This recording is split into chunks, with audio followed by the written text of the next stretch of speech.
लहसुन का कंद बढ़ाए चुटकियों में। जैसा कि दोस्तों आपने थंबनेल पर देखा कि लहसुन का कंद आप चुटकियों में बढ़ा सकते हैं। तो दोस्तों मैं आपको बता दूं कि चुटकियों में कोई भी काम नहीं होता है। ऐसा नहीं है कि आप चुटकी बजाते ही लहसुन का कंद बढ़ा देंगे।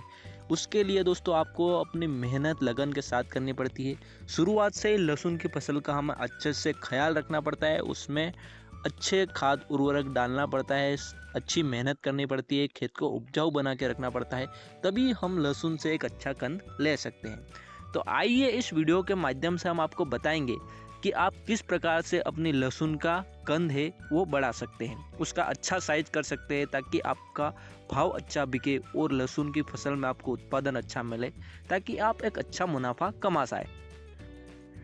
किसान भाइयों, वीडियो में आगे बढ़ने से पहले वीडियो को लाइक कर दीजिएगा, चैनल पर पहली बार है तो सब्सक्राइब करके बेल आइकन को प्रेस कर दीजिएगा।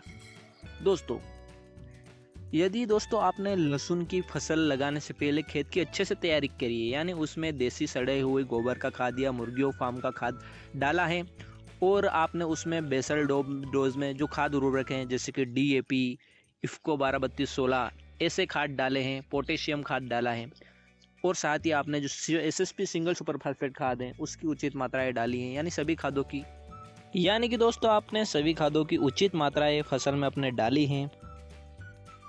तो मतलब आपने प्राथमिक कार्य सही से कर दिया है। अब आपको क्या करना है कि जैसे ही हम लहसुन उग जाती है उसके बाद हम उसकी लगभग तीसरी सिंचाई करते हैं। तो तीसरी सिंचाई से पहले हमको क्या है, उसकी निंदाई गुड़ाई करवा देना है। जो भी खरपतवार आते हैं उसका निंदाई गुड़ाई करवाना है और फिर अपने को क्या करना है, जो पोटेशियम म्यूरेट ऑफ पोटेशियम खाद आता है उसकी कम मात्रा लेनी है, लगभग 10 से 15 किलोग्राम प्रति बीघा के अकॉर्डिंग। और उसमें हमें क्या करना है कि जो WDG सल्फर आता है और उसके साथ में हमें या तो PI का कीटाजिन जो आता है उसको, या फिर हमें थायोफेनेट मेथाइल उसको मिलाना है और साथ ही उसके कार्टप हाइड्रोक्लोराइड जो आता है ग्रेन्यूल फॉर्म में उसको मिलाना है और हमें अपनी फसल में भुरकाव करने के पश्चात उसमें सिंचाई कर देना है, ताकि हमारे फसल के जड़ों में, यानी कि जो भी रूट रोट डिसीज़ रहती हैं, जड़ों में जो फंगस लगती हैं, जड़ों में जो बीमारियां आती हैं या फिर दीमक वीमक की समस्या होती हैं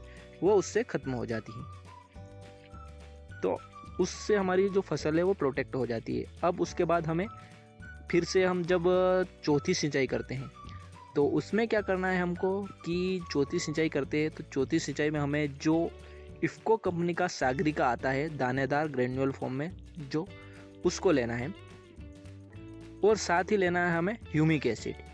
ह्यूमिक एसिड भी आप इफ्को का ह्यूमिक पावर के नाम से आता है उसको ले लीजिए, जिसमें इफ्को सागरिका का जो डोज है वो आपको प्रति 1.5 बीघा के अकॉर्डिंग 10 kg रखना है, यानी उसका 10 kg प्रति एकड़ के अकॉर्डिंग आता है। आप अपने अनुसार एकड़ देख लेना कि आपके उधर एरिया में एकड़ किस प्रकार से मापा जाता है। हमारे इधर लगभग 1.5 से 2 बीघा का 1 एकड़ बनता है और उसके साथ में आपको 400 ग्राम प्रति एकड़ के अकॉर्डिंग ह्यूमिक एसिड लेना है।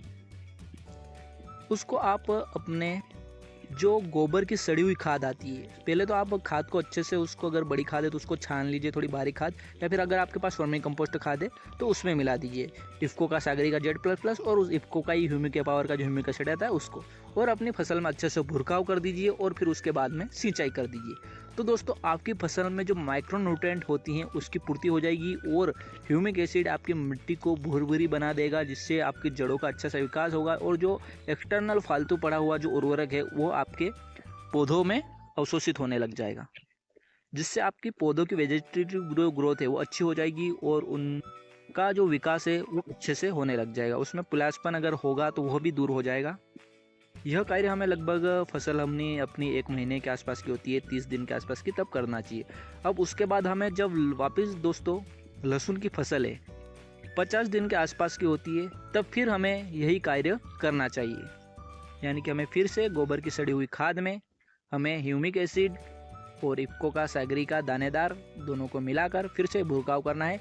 साथ ही हमें, यदि आपके पास इफ्को 12-32-16 खाद है तो उसको आपको इनके साथ मिलाकर लगभग 15 से 20 kg प्रति बीघा के अकॉर्डिंग भुरकाव कर देना है, यदि आपने पहले उचित मात्रा में खाद दिया है तो। अगर पहले से आपने ऑलरेडी ज़्यादा खाद दे रखा है तो फिर अब ये इफ्को 12-32-16 नहीं मिलाना है। अब दोस्तों हमें, अगर पोटेशियम खाद आपने उचित मात्रा में पहले दिया है तो इस बार इसमें पोटेशियम खाद भी आप मिला सकते हैं।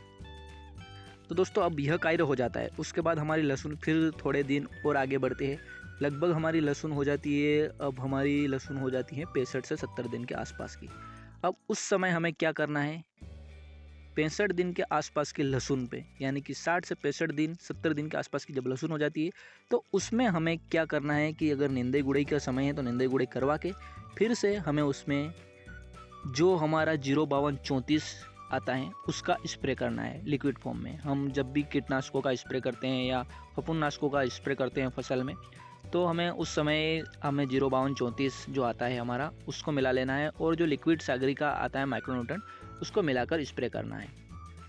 अब उसको मिलाकर आपको स्प्रे कर देना है। उसके बाद जब लहसुन की फसल आपकी आखिरी स्टेज में होती है, जब कन्न अच्छे बनने वाले रहते हैं, तब ऐसे समय में दोस्तों हमें 0050 के साथ बोरोन मिलाकर स्प्रे करना चाहिए। तो इस प्रकार से आप फसल में शेड्यूल बनाकर अगर स्प्रे करेंगे, समय पर दवाइयाँ डालेंगे, समय पर खाद उर्वरक डालेंगे, तो आपका जो लहसुन का कंद है वो बड़ा बनने से और उसकी अच्छे से ग्रोथ होने से, उसका विकास अच्छे से होने से, उसकी क्वालिटी बढ़ाने पर मज़ा आ जाएगा, और साथ ही उसका उत्पादन आपको अच्छा मिलेगा, और आपका जो लहसुन का भाव है वो भी आपको अच्छा मिलेगा। अब दोस्तों मैंने यह जो ज़मीनी और स्प्रे के शेड्यूल बताए हैं, इनमें आपको समय पर एक चीज़ का और ध्यान रखना है कि समय समय पर आपको बीमारियों का और कीटों का ध्यान रखना है, और उसके अकॉर्डिंग आप दवाइयाँ स्प्रे करते रहिए। ध्यान रहे कि जो भी चीज़ आप स्प्रे करते हैं, ज़मीन के साथ देते हैं, उसकी मात्राएँ उचित होनी चाहिए, नहीं तो ज़्यादा होनी चाहिए और ना ही कम। तो दोस्तों उम्मीद है कि जानकारी आपको अच्छी लगी होगी, समझ में आई होगी। वीडियो अगर अच्छा लगा तो वीडियो को लाइक कर दीजिएगा। पहली बार हमारे चैनल को सब्सक्राइब करके बेल आइकन को प्रेस कर दीजिएगा।